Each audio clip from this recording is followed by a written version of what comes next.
Casi siempre pensamos en el éxito como algo individual, ¿verdad? Como una carrera en solitario. Pero, ¿y si no fuera así? ¿Y si las cosas más grandes que hemos logrado como humanidad e incluso quiénes somos dependieran de, bueno, de todo lo contrario? Hoy vamos a meternos de lleno en el poder de la colaboración, todo a partir del trabajo de Jan Wellwan. Para empezar, vamos a pararnos a pensar en esta pregunta de Mr. Rogers. Y fíjate bien en cómo está formulada. No pregunta quién te ha enseñado cosas o quién te ha echado una mano, no. Pregunta quién te ha amado hasta hacerte ser quien eres. Es una pregunta que va directa al centro de todo, a esas relaciones que de verdad nos marcan y en el fondo nos construyen. Claro, esa necesidad de conectar que es tan humana se da de bruces con la realidad. Y es una realidad un poco alarmante. Ojo a este dato de una encuesta de Gallup, porque es para pararse a pensar. El 80% de la gente no se siente comprometida con su trabajo. Es una barbaridad. Parece que estamos metidos de lleno en una especie de crisis de conexión, pero a nivel global.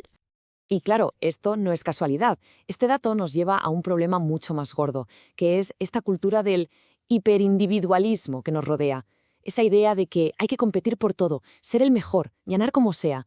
¿Y al final qué pasa? Pues que cada vez más gente se siente desconectada, aislada, sola. Pero bueno, frente a esta cultura tan individualista, por suerte hay otra forma de hacer las cosas.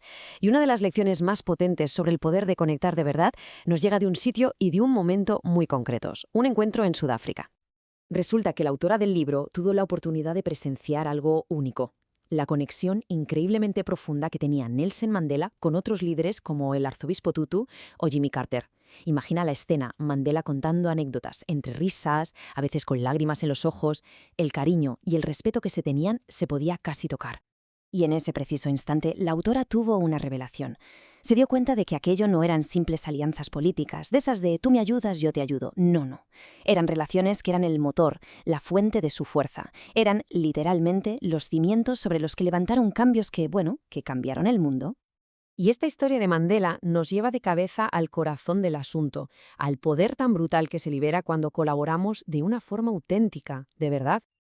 Vale, pero entonces, ¿de qué hablamos cuando decimos conexión profunda?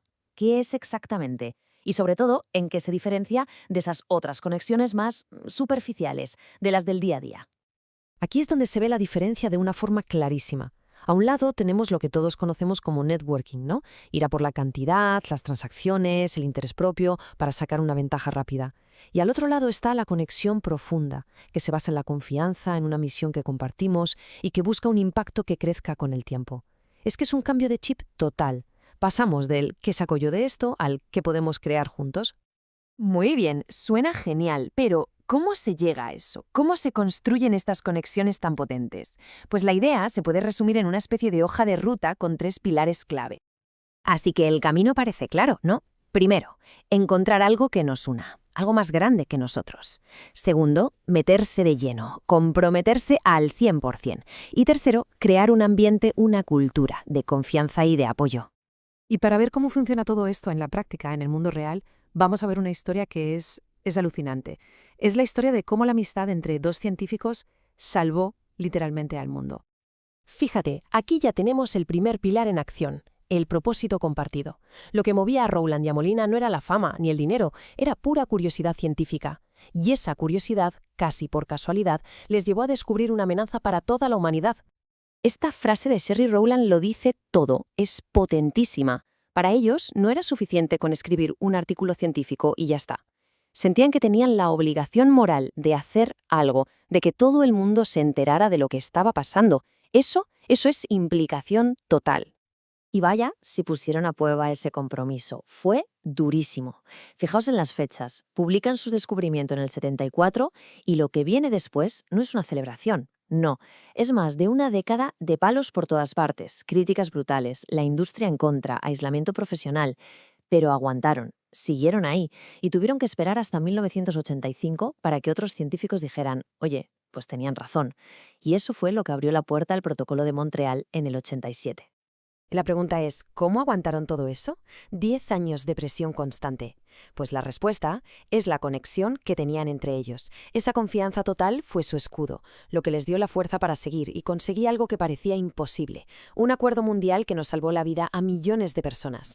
Ese es el poder de una colaboración de verdad. Esta historia es increíble y nos enseña que sí, que las conexiones profundas pueden llegar a salvar el mundo. Y esto nos lleva a la parte final, a una reflexión más personal. Porque la gran lección de todo esto es que no es algo que solo sirva para premios Nobel o para líderes mundiales, es una llamada para todos, para que nos paremos a pensar en nuestras propias relaciones, para que decidamos de forma consciente pasar del yo al nosotros, porque al final la calidad de nuestras conexiones es lo que de verdad va a definir el impacto que dejamos. Lo decía el mismísimo Warren Buffett, la verdadera medida del éxito en la vida no es cuánto dinero tienes o qué puesto ocupas. La verdadera medida es si la gente que te importa te quiere de vuelta. Es así de simple y así de profundo. Así que para terminar, nos queda una última idea en el aire. Si nuestras colaboraciones, nuestras conexiones, son las que dan forma al mundo, la pregunta es, ¿con quién estamos eligiendo darle forma?